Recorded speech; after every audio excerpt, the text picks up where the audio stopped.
고민을 좀 같이 하셨으면 좋겠다는 생각을 하고, 이제 갯벌이라고 하는 것에 대한 본질에 대해서 말씀을 좀 드릴게요. 갯벌이라고 하는 것은 갯벌, 다시 말해서 축축한 벌판의 바닷가를 얘기하는 겁니다. 그래서 갯가에 펼쳐진 넓은 벌판이라는 뜻이고요. 이 벌판의 구성 물질이 펄로 되어 있느냐, 모래로 되어 있느냐, 펄과 모래와 작은 돌들이 섞여 있느냐에 따라서 갯벌의 종류를 나눠요. 그래서 뭐 펄로 되어 있는 거는 펄갯벌, 모래갯벌, 섞여 있는 것은 혼합갯벌 이렇게 나눕니다. 이렇게 나눠지는 이유 중에 중요한 그 이유가 우리도 식성이 다 다르듯이 갯벌에 사는 생물들도 자기가 먹고 사는 먹인 물질이 다 틀려요. 그래서 펄갯벌에서 먹이 활동하는 친구와 모래갯벌에서 먹이 활동하는 친구 또는 펄과 모래가 섞여 있는 혼합갯벌에서 먹이 활동하는 친구들이 다르기 때문에 갯벌의 종류가 다른 것은 그곳에 살아가는 생물의 종들이 달라지는 것을 뜻합니다. 일반적으로 우리가 그냥 갯벌에 가면 모든 어떤 생물들, TV에서 보거나 인터넷에서 나오는 대부분의 갯벌 생물들을 다 볼 수 있다고 생각을 하지만 실제로는 가보면 그곳에 살고 있는 그곳에 먹이 활동을 할 수 있는 조건이 되는 생물들만 볼 수 있어요. 따라서 갯벌의 종류를 먼저 알고 그곳에 사는 생물들을 찾아보는 것이 방법이겠다라고 하는 거고요. 이 퇴적물의 종류는 바다 밑 저 먼 곳에서부터 바다 밑에서 올라오는 게 아니라 99.9%는 육상의 퇴적물이 강이나 하천을 통해서 바다로 내려가는 겁니다. 그래서 이 갯벌의 퇴적물들을 분석을 해보면 바다 속에서 올라오는 물질은 거의 없어요. 그래서 강이나 하천이 발달해 있는 서해가 갯벌이 만들어지기가 가장 좋은 그런 조건을 갖고 있는 겁니다. 그래서 서해에 5개 강, 금강, 한강, 만경, 동진, 영산강 이렇게 5개의 강이 육상의 육상물질을 끊임없이 바다로 이동을 시키면서 해양 에너지에 의해서 연안에 다시 퇴적돼서 만들어지는 그런 것을 갯벌이라고 하는 거지요. 일반적으로 갯벌의 사이즈, 규모를 봤을 때 우리나라 갯벌을 세계 5대 갯벌 보통 이렇게 얘기를 하는데 이게 뭐 올림픽 경기하듯이 경기를 해서 딱 정해진 이 룰에 의해서 만들어진 그런 면적은 아니고요. 각 나라가 발표를 해서 그 면적 총산출을 해보고 이게 임의적으로 만들어낸 겁니다. 그러니까 우리나라가 딱 세계에서 5번째 큰 갯벌이다 이렇게 규정하는 것은 좀 문제가 있어요. 어쨌든 세계적으로 면적이 가장 큰 갯벌은 북유럽의 와데네라고 하는 곳입니다. 이게 독일, 덴마크, 네덜란드 3개국이 공동으로 관리하고 있는 와데네가 세계에서 제일 크고요. 이게 이제 약 9,800 평방킬로미터 정도 됩니다. 그 다음에 이제 캐나다의 동부 해안, 보통 이제 캐나다 동쪽에 북동쪽에 이제 펀지만이라고 하는 곳에 해안으로 열려 있는 곳이 세계에서 2번째로 큰 갯벌을 갖고 있고요. 그 다음에 미국의 동남부 해안, 미국의 이제 플로리다 반도 아래쪽이죠. 동남부 쪽으로 열려 있는 플로리다강 하부에 있는 미국의 동남부 해안이 세계에서 3번째로 크고요. 그 다음에 브라질의 아마존강 하구가 이제 4번째로 큽니다. 규모상. 그 다음에 우리나라 서남해안 갯벌이 이제 5번째인데 여기서 보시는 바와 같이 캐나다, 미국, 브라질 이 나라들 자체가 한 개 주가 우리나라보다 훨씬 큰 주들이 많잖아요. 그러니까 우리나라는 그 국토 면적으로 봤을 때 대비해서 보면 갯벌이 굉장히 발달한 겁니다. 그래서 규모상으로 보면 세계에서 5번째라고 하는데 그 이유는 바로 서해에 이렇게 열려 있는 강들이 끊임없이 퇴적물을 바다로 이동을 해줬기 때문에 가능한 겁니다. 자, 여기 이제 제가 조류 발전을 할 때 한번 보여드렸던 그림인데 여기에 보면 이제 만조선과 저조선 사이에 바닷물이 이렇게 진행을 하다가 바닷물의 그 세기와 흐름의 세기와 물속에 떠 있는 입자의 크기가 비례해서 이렇게 내려오죠.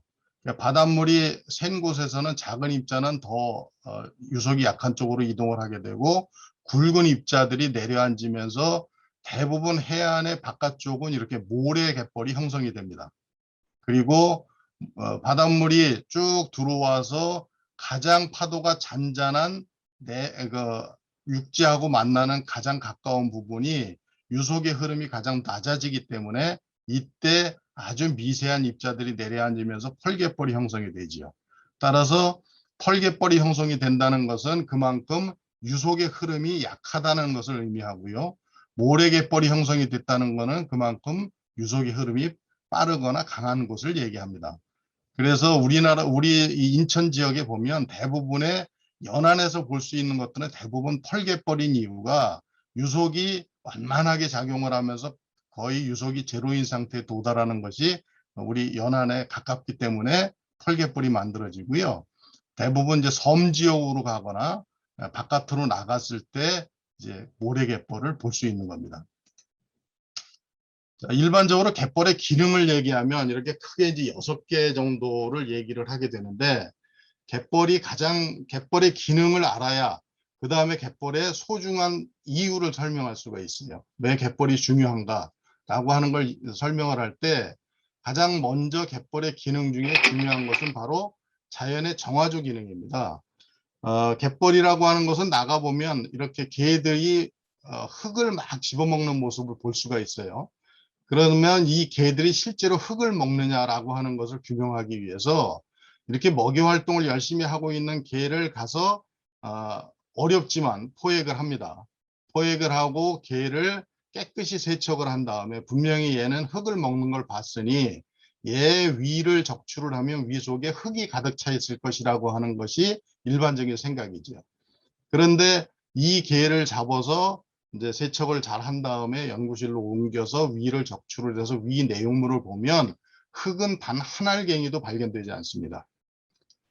이것은 개가 먹이 활동하는 것은 흙을 집어서 먹는 것처럼 보이지만 이 입이 개의 구기는 뒤에서 이제 시간 되면 제가 보여드릴 텐데 개는 양쪽에 6개 구기가 아주 굉장히 빠르게 움직이는 12개의 기구를 갖고 있습니다.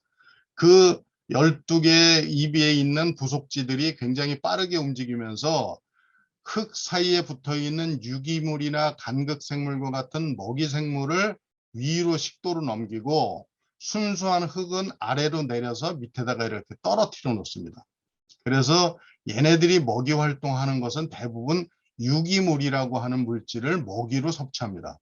개, 고둥, 개지렁이 이런 애들이 대부분 다 유기물을 먹이로 하는데 이 유기물은 결국은 인간이 생활을 하고 버린 쓰레기의 최종 찌꺼기가 유기물의 형태로 바다로 갯벌로 스며드는 겁니다. 사람들이 생활을 하면서 매일매일 빨래를 하고 화장실을 가고 뭐 목욕 샤워를 하거나 뭐 육상 생활을 할 때 일어나는 것들이 눈에서는 버튼을 누르는 순간 눈에서 사라지기 때문에 없어지는 거라고 생각을 하지만 그것은 실제로는 하수종말 처리장이라고 하는 거대한 오물 처리 공장으로 이동을 하게 되지요. 그 오물 처리 공장에 모인 그 물질을 고용물과 액체로 분리하는 작업을 합니다. 그 분리하는 작업을 해서 고용물질은 따로 모아서 비료로 판매를 해요. 그게 이제 여러분들이 잘 맛있게 드시는 과일의 비료는 대부분 하수 처리장에서 나온 그 오니 케이크라고 하는 그 고용물질 폐기물을 쓰게 되고 문제는 이제 거기서 따로 분리돼서 나온 액체가 문제입니다. 이 액체는 유기물이 거의 100%인 아주 오염된 물이라고 볼 수 있죠. 그 오염된 물을 그대로 하천이나 바다로 흘려보내게 되면 주변이 전부 다 뭐 썩고 냄새가 나고 난리가 나겠지요. 그러니까 사람이 만든 그 처리 방법 중에는 그 유기물이 100%인 물을 가둬서 그 안에다가 유기물을 먹고 사는 미생물을 배양을 합니다. 하수종말 처리장에서 하는 일은 그런 일을 하는 거예요. 하수종말 처리장 지나가시다가 혹시 보실 일 있으면 보셨겠지만 하수종말 처리장마다 보면 둥그런 큰 콘크리트 원통이 있습니다. 그 원통 안에가 바로 유기물을 유기물의 농도 100%인 물을 채우고 그 안에다가 유기물을 먹고 사는 공기가 없어도 살아가는 그런 혐기성 미생물을 집어넣고 위를 꼭꼭 잠그지요. 그래서 미생물들이 그 안에서 유기물을 먹으면서 번식을 하면서 유기물의 농도가 조금씩 낮아지면 한 2주 정도 있다가 그거를 옆에 탱크로 옮겨요. 그리고 다시 그 100% 유기물 100%인 새 오염물질을 받아서 저장을 해야 되기 때문에, 그래서 그 탱크가 여러 개를 이렇게 건너가게 되면 유기물의 농도가 조금씩 낮아져요. 그 미생물들이 안에서 먹이 활동을 하기 때문에. 이론적으로는 그 탱크를 수없이 만들면 유기물의 농도가 제로인 상태까지 만들 수 있지요. 이론상으로는.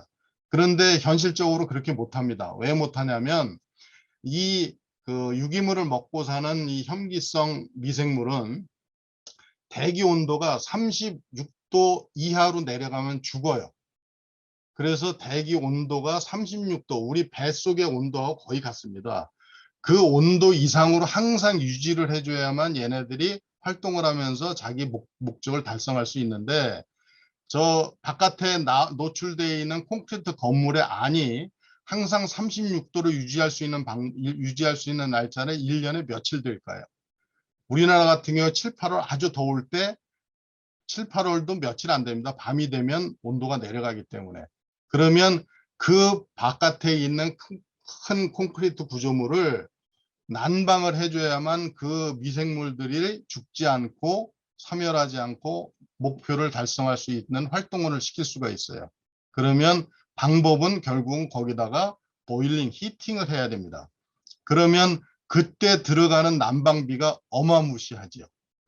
그 돈이 아마 하수종말 처리장의 운영비의 거의 한 80% 이상 될 겁니다. 그 돈은 여러분들이 내는 세금에서 충당이 되는 거고요.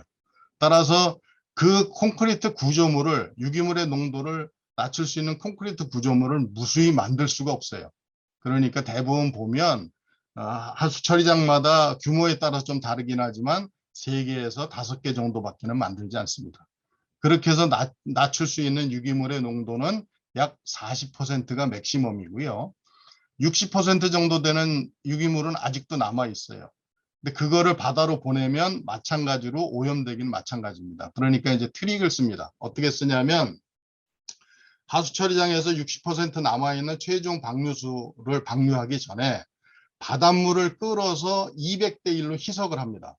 바닷물 200드럼에 그 콘크리트 통에 안 들어있던 유기물 농도 60%짜리 오염물질 한 드럼을 섞어서 희석을 해서 다 펌핑을 해서 돌려요. 그리고 나서 그 나머지를 그냥 바다로, 하천을 통해서 바다로 흘려보내는 겁니다. 그래서 하수 처리장은 반드시 바닷물을 끌어서 희석을 시키고 다시 바다로 내보내기 위해서 전국의 모든 하수 처리장은 하천, 내륙 같은 경우는 하천에 항상 있게 되고 해안가 같은 경우는 다 바닷가에다 하수 처리장을 세우게 되는 겁니다. 그렇게 해서 하수 처리장으로 내려오는 유기물들은 결국은 그 오염물질을 전부 다 바다가 끼고 있는 거예요. 그렇게 되면 바다로 유기물들이 많이 흘러들게 되면 유기물은 결국은 바다에 사는 미생물들의 아주 중요한 먹이가 되거든요. 그러면 바다에 사는 미생물들이 그 먹이가 늘어나는 걸 보고 걔네들은 다시 번식 사이클로 바뀌게 됩니다. 그래서 만들어지는 게 바로 적조 현상이에요. 적조 현상이 발생을 하면 이와 같이 그 적조균의 피해를 받은 양식장의 어민들은 망연자실하고 뭐 죽는다고 이제 뭐 TV에 나오고 울고 막 그러지요. 그런데 이분들 같은 경우에 이렇게 되면 이 다음에 여기서 양식장을 안 하는 게 사실은 상식적으로 맞지요. 왜냐하면 거의 매년 그 적조가 발생을 하는 지역이기 때문에. 적조가 발생을 하면 적조를 막을 수 있는 방법은 없습니다. 현실적으로. 전 세계가 없어요. 우리나라에서 적조균을 방제, 구제를 한다고 해서 황토를 살포하는 것은 트릭입니다. 그거는 자신 있게 얘기할 수 있어요. 제가 국가적조심의위원입니다. 예전에 한 7, 8년 전에 국가에서 적조를 없앨 수 있는 방법을 제안하는 사람한테는 국가에서 무한정 연구비를 지원하겠다는 공모사업을 시행한 적이 있어요. 그런데 결국은 당선작이 한 편도 없었습니다. 황토를 살포하는 것은 적조균 자체가 플랑크톤이고 수면에 떠 있으면서 자기네들이 헤어지지 않으려고 유막을 형성을 합니다. 그게 이제 서로 이렇게 서로 붙어 있게 되려고. 그러면 그 적조를 살포하는 순간 적조가 수면에 닿을 때 적조는 그 점착력이 있는 물질이다 보니까 수면에 떠 있는 적조균을 붙잡고 물속으로 일시적으로 가라앉는 그런 작용은 해요. 그래서 황토를 살포를 하면 적조띠가 일시적으로 사라지는 현상이 생깁니다. 그런데 적조균 자체가 원체 그 번식력이 강하기 때문에 그 황토 살포선이 이렇게 돌아서 몇 시간 만에 돌아오면 그 자리가 다시 다 메꿔져 있어요. 그러니까 결국 적조를 구제할 수 있는 방법은 없습니다. 현실적으로. 다만 적조는 자연에 존재하는 균이기 때문에 얘네들이 자기네들 그 번식 사이클에 필요한 물질들이 있을 때만 이제 번식을 하는 거예요. 미생물이 번식할 때 세 가지 조건이 있죠. 빛이 있어야 되고, 그 다음에 먹이가 있어야 돼요. 그 다음에 수온이 있어야 됩니다. 수온이 자기네들 원하는 온도에 맞아야 돼요. 그래서 해수의 온도가 18도 이상이 넘어가게 되면 먹이가 있고 물이 있고 햇빛이 있으면 얘네들은 작동을 합니다. 번식하기 위해서.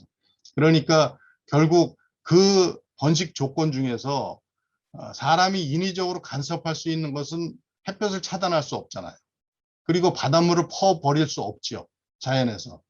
그러면 한 가지 방법은 있어요. 그게 뭐냐면 바로 먹이를 차단하는 겁니다.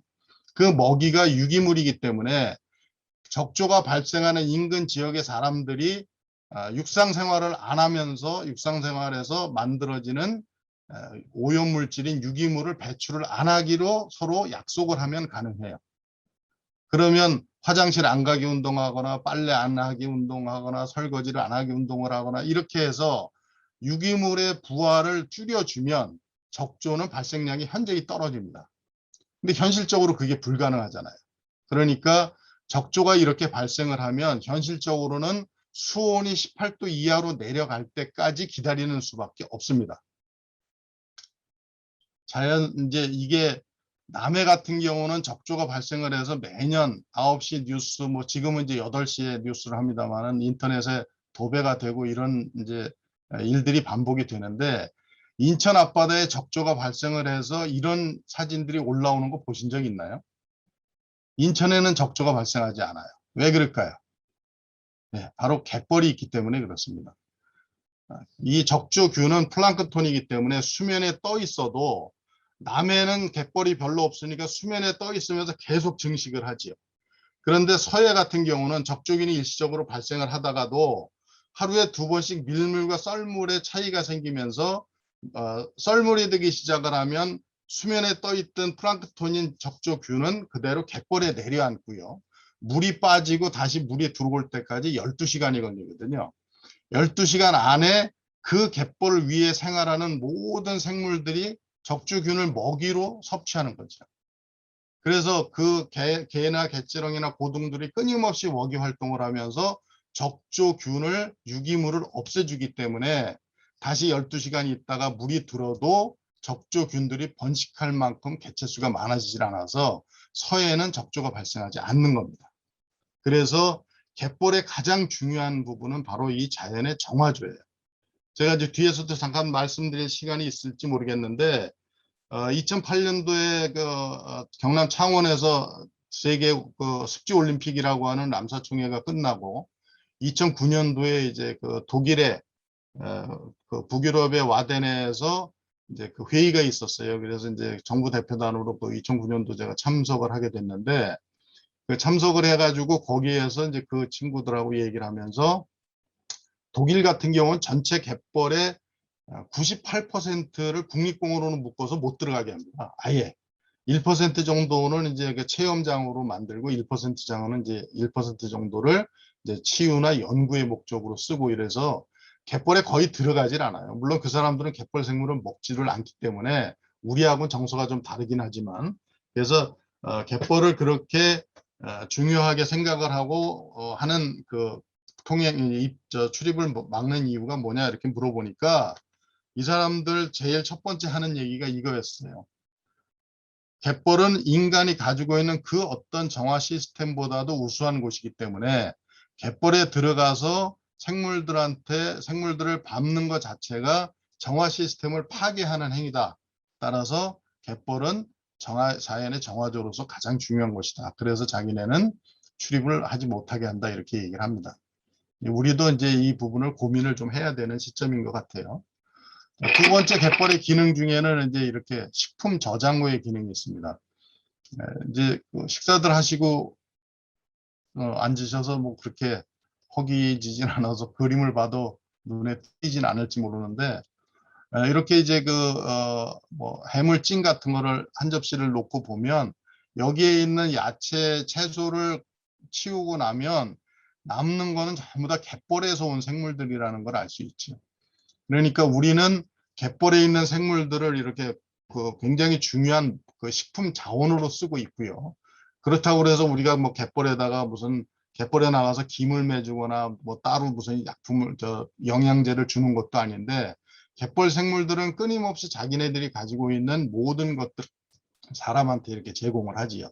그래서 끊임없이 식품을 사람들이 쓸 수 있게 그렇게 만들어주는 것이 갯벌입니다. 이거는 이제 외국에는 이 갯벌 생물들은 음식으로 이용하는 종수가 굉장히 낮기 때문에 두 번째 같은 경우는 우리나라한테는 아주 중요한 그런 기능이 되지요. 자, 갯벌이라는 곳은 물고기들이 산란하기가 가장 좋은 것입니다. 왜냐하면 갯벌은 수심이 낮기 때문에 바닥의 수온이 굉장히 따뜻해요. 바닷속에 들어가 보면 바다 깊은 데 있으면 수온이 굉장히 차거든요. 그런데 갯벌에 들어오면 수심이 낮아지면서 태양 에너지가 바닥까지 잘 전달이 되기 때문에 갯벌 있는 그 바닥은 항상 온화한 상태가 됩니다. 그러면 바닥에 있는 작은 미생물들, 작은 소형 무척추동물들이 많아서 어린 물고기들한테는 먹이도 풍부하고 수온이 따뜻하니까 성장하기가 굉장히 좋죠. 따라서 어미들이 갯벌 근처에 와서 산란을 하고요. 이거는 실제로 수산과학원이 한 10년 전에 연구한 그 논문을 보면 우리나라 연안 어류의 80%는 갯벌에서 산란을 한다라고 나옵니다. 그러니까 그 어린 물고기들이 성장하기가 가장 좋은 곳이 갯벌이고요. 결국 갯벌이 없어지면 물고기 산란장이 사라지니까 연안의 물고기들이 사라지는 게 될 수밖에 없어요. 그다음 네 번째 기능이 바로 산소의 공급원입니다. 이게 지구의 허파라고 얘기를 했는데 지난 시간에 말씀드린 대로 바닥에 붙어 사는 아주 미세한 조류, 눈에 보이지 않는 규조류부터 이렇게 눈에 보이는 이런 염생 식물까지 끊임없이 탄소 동화작용을 하면서 산소를 배출하기 때문에 지구의 산소를 만들어내는 굉장히 중요한 허파 역할을 한다. 그 다음에 다섯 번째가 이제 철새들의 낙원입니다. 이게 철새들이 남반구에서 북반구로 먼 거리를 이동하는 이 마이그레이션 루트 중에서 한 번에 내려와서 에너지를 빨리 섭취를 하고 영양을 자기 몸을 회복을 하면서 번식지를 이동할 수 있는 곳은 갯벌밖에 없어요. 육상 생태계에서 아무리 식생이 좋고 생태계가 아주 좋게 발달해 있다고 하더라도 이렇게 많은 새들이 한꺼번에 들어가서 먹이 활동할 수 있는 곳이 없습니다. 그런데 갯벌에는 1평방미터 안에 2평방미터 안에 수천 수만 개체의 생물들이 살기 때문에 서로 다 다른 부리의 크기를 가지고 먹이가 되는 타켓 생물을 서로 다 공격을 하면서 에너지를 공급받으면서 이동을 하는, 그래서 철새들한테 있어서 갯벌은 굉장히 중요한 것이죠. 자, 이제 마지막으로 여섯 번째 자연재해 완충지 역할을 하는데 갯벌은 결국은 바닷물이 들어오면 바다가 되지만 바닷물이 빠지면 여기 육지입니다. 해양에 있는 뭐 이제 태풍이라든지 해일이라든지 쓰나미 같은 해양 재해는 전부 다 에너지를 바닷물 속에서 잡아당기는 거예요. 그래서 바닷물 속에 있는 에너지를 바닷물이 따뜻해지면 에너지가 점점 더 강해지기 때문에 해양 태풍이 굉장히 강하게 발달을 합니다. 그런데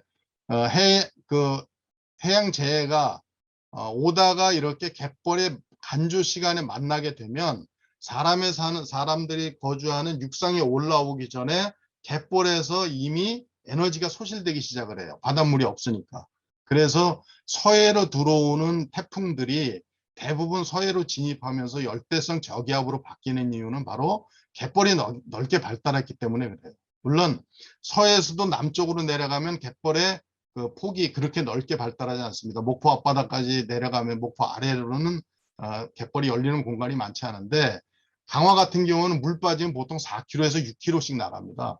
그 안에 태풍이 올라오게 되면 해양 에너지가 급감하게 돼서 열대성 저기압으로 바뀌어서 자연재해 완충지 역할을 합니다. 이게 이제 근래 와서 생태학에서 굉장히 중요한 이슈가 되고 있는 부분이기는 해요.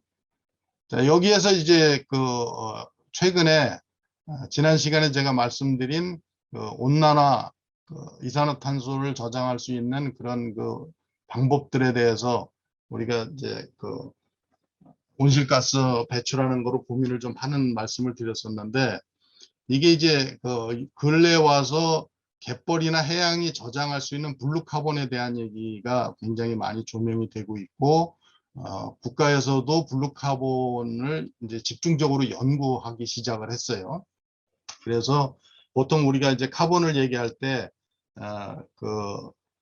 보통 색깔로 얘기하는 것은, 블랙 카본이라고 하는 것은 우리가 만들어내는 이산화탄소, 소위 이제 온실가스라고 하는 이산화탄소를 블랙 카본이라고 얘기를 하고, 그린 카본이라고 하는 것은 육상 생태계에서 이산화탄소를 정화하거나 이제 저장을 해서 감소시킬 수 있는 것을 그린 카본 이렇게 얘기를 합니다. 그런데 바다가 육상에서 저장할 수 있는 그린 카본보다 블루 카본이 훨씬 더 크다는 게 이제 최근 연구 논문에서 나타내고 있는 현상이에요. 그래서 이제 갯벌에서도 지금 블루 카본 연구를 열심히 진행을 하고 있고요.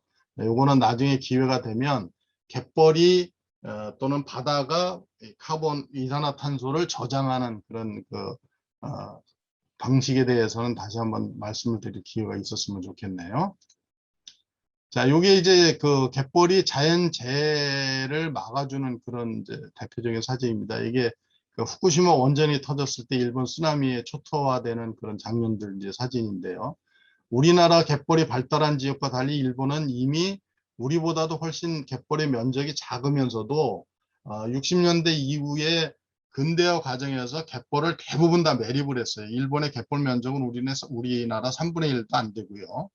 일본은 대부분 해안가들이 이렇게 해안가에다가 석축을 쌓아놓고 바닷물하고 인접돼 있어요. 마치 우리나라 남해안에 가면 이런 곳들이 좀 있죠. 그리고 나서 해안 도로를 만들고 이렇게 상가나 주택을 만들고 쓰는 것들이 일본의 전형적인 해안가 모습이에요. 근데 이때 이제 쓰나미가 발생을 하면서 쓰나미가 순간적으로 물기둥의 높이가 30m였습니다. 그러니까 아파트로 치면 한 10층 정도 되는 아파트의 물기둥이 전 해안에서 한꺼번에 밀어닥치면서 육상을 초토화시켰죠. 그러니까 여기서 이제 살아남기 위해서 사람들은 높은 곳으로 달릴 수밖에 없었고, 초토화된 이제 해안가가 막 이렇게 생기게 됐지요.